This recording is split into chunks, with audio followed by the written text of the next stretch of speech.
apa? Suatu topik atau isu tertentu. Teks eksposisi itu biasanya berisi penjelasan. Ya, berisi apa? Penjelasan. Yaitu penjelasannya definisi dan contoh-contoh yang relevan untuk membantu pembaca memahami topik yang dibahas, ya.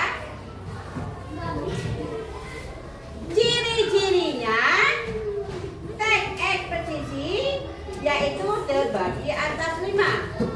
Terbagi atas berapa? 5. Yang pertama atau yang satu, ya, menyampaikan informasi teks eksposisi, yaitu bertujuan untuk menyampaikan informasi tentang suatu topik atau isu tertentu. Itu nomor 1. Yang nomor 2, menggunakan contoh. Nomor 2, menjelaskan konsep. Ya, kedua menjelaskan konsep yaitu teks eksposisi.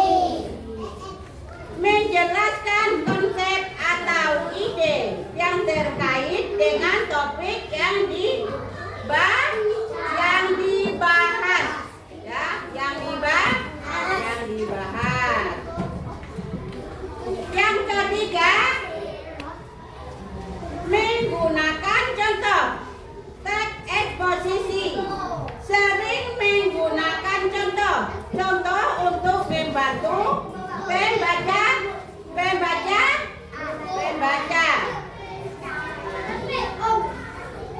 memahami topik yang dibahas.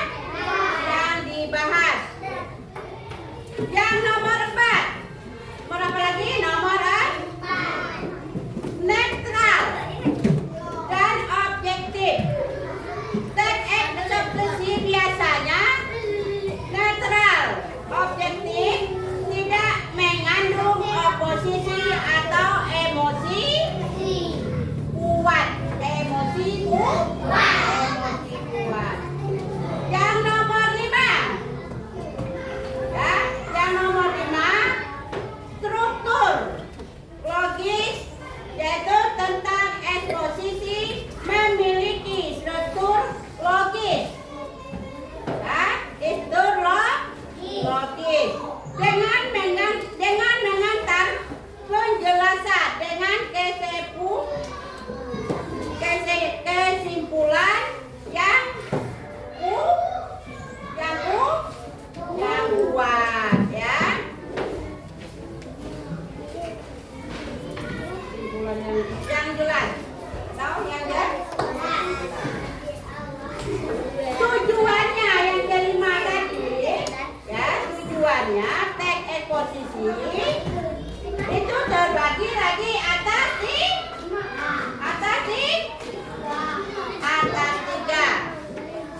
Nah, ke depan atas 3.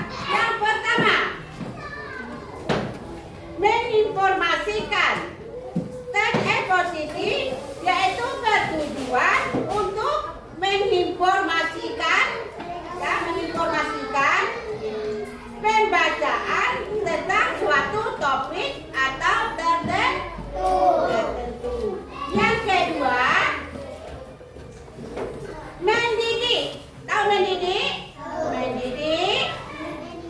Teks eksposisi dapat digunakan mendidik membaca tentang suatu konsep atau ide, ya, tentang ide. Yang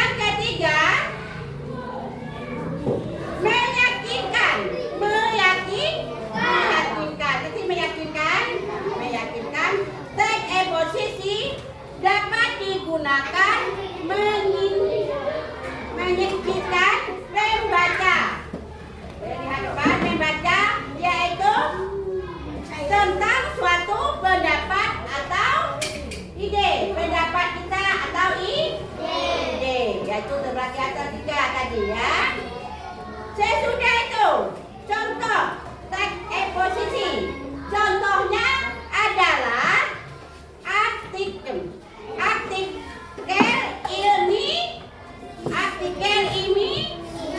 ilmiah. Yang kedua laporan penelitian. Lihat ke depan. Yang ketiga buku teks.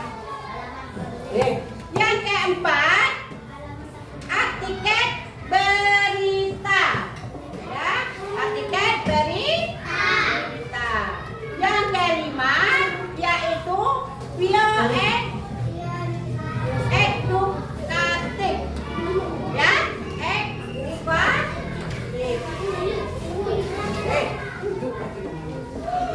yaitu dalam contoh sebelumnya teks posisi tentang isu lingkungan di sekolah. Di mana? Di sekolah adalah contoh teks posisi yang menjelaskan tentang isu yaitu lingkungan sekolah.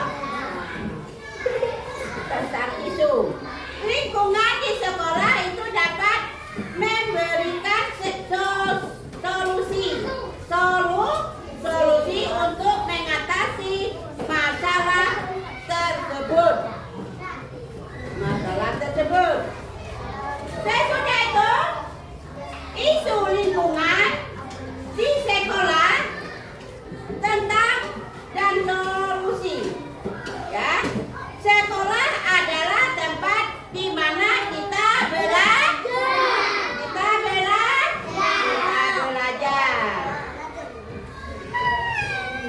Dan tunggu, namun seringkali kita lupa.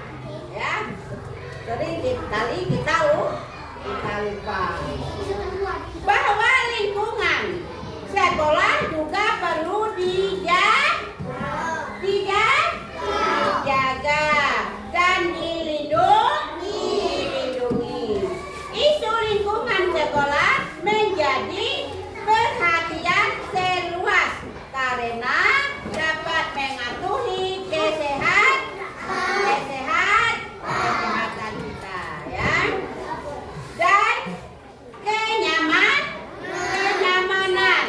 siswa, guru, ya. Nyaman kalau lingkungan kita sesudah itu kebersihan sekolah yang tidak terjaga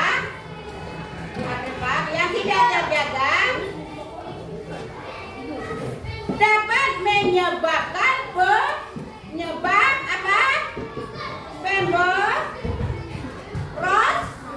pemborosan sumber daya, meningkatkan emisi gas rumah kaca. Sesudah itu solusi apa? Solusi itu seperti atas 3 juga, ya. Pengelolaan. Yang pertama pengelola sampah. Tahu pengelolaan sampah? Implementasikan sistem pengelolaan sampah yang efektif seperti melihat sampah dan pengomposan. Yang kedua kebersihan.